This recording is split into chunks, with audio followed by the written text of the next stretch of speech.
gue punya waktu 24 jam, tapi kok kayaknya masih kurang ya?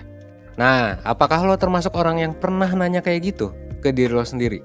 Pagi hari mungkin lo memulai dengan mengerjakan tugas. Sayangnya meski udah lama banget dikerjain, pas lo lihat lagi progres tugasnya, ternyata masih stuck ngerjain tugas yang sama seharian. Padahal banyak tugas lain yang harusnya lo selesain hari ini.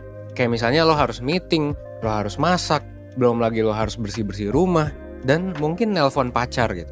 Belum lagi kalau lo ngerasa semua kegiatan atau tugas itu adalah prioritas yang penting gitu. Dan lo kan cuma punya waktu 24 jam ya buat ngerjain semuanya. Hal ini mungkin bikin lo bingung sama tugas mana yang harus diutamakan dan mana yang bisa dikerjain nanti. Terus lo jadi mikir, emang bisa ya 24 jam ini semua halnya itu, semua tugas gue itu gue selesain?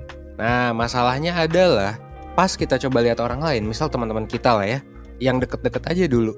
Kok ternyata mereka bisa ngelakuin banyak hal dan hasilnya tuh bisa maksimal gitu. Kenapa ya mereka bisa jago banget di banyak hal dalam 24 jam? Tapi kenapa kalau kita sendiri susah?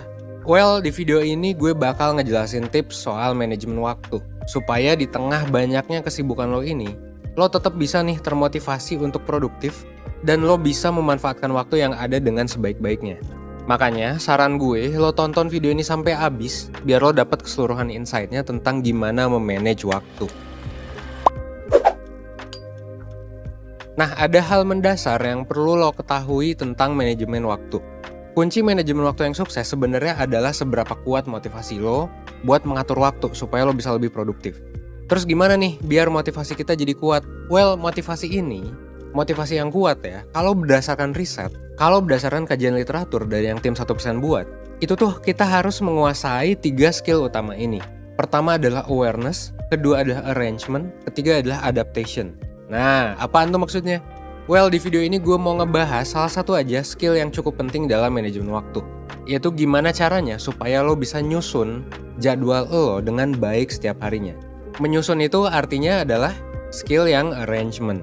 Mungkin sekarang lo mikir, gue udah nih nyoba bikin jadwal buat sehari-hari, tapi ya tetap aja, banyak yang ke-skip, banyak yang ketunda, atau nggak sempet dikerjain. Padahal udah dijadwalin gitu.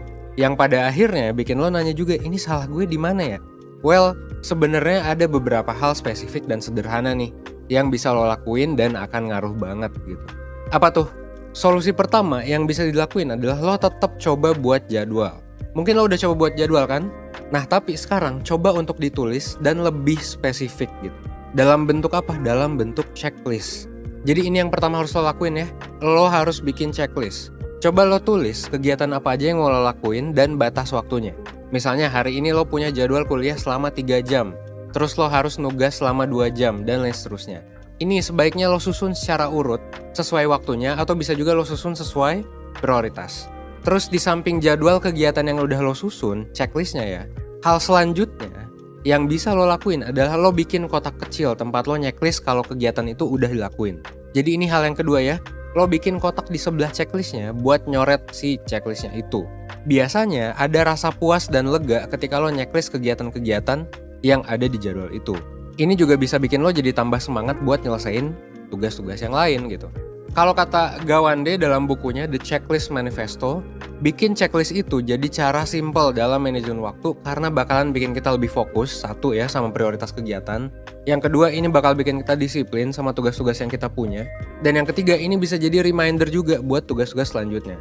Dan ini juga terbukti sama banyak banget riset dan eksperimen yang sebelumnya udah pernah dilakuin sama banyak peneliti. Itu hal yang kedua ya.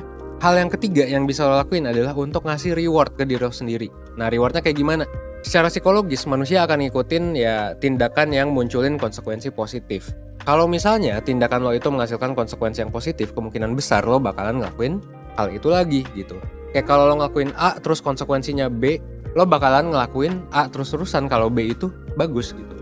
Nah, efek kayak gini itu bakalan ngaruh banget kalau konsekuensi positif atau kalau reward yang lo dapet itu lo dapetin sesegera mungkin. Intinya, secara gak langsung, lo termotivasi buat ngelakuin sesuatu karena lo tahu abis itu lo bakal dapet rewardnya. Makanya, setelah semua kegiatan selesai, sesuai dengan batas waktunya, lo bisa pakai sisa waktu yang ada buat istirahat atau buat entertainment, buat hiburan gitu. Misalnya, di hari itu lo berhasil nyelesain tugas kuliah. Abis nyapu ngepel rumah, beres tuh. Dan lo habis meeting organisasi atau meeting kerjaan sampai sore sesuai dengan batas waktu yang udah lo bikin. Nah pas malam, lo bisa aja tuh santai aja dulu gitu, nonton serial kesukaan lo hangout bareng temen, atau lo tidur lebih cepet gitu ya. Jadi kasih reward buat diri lo.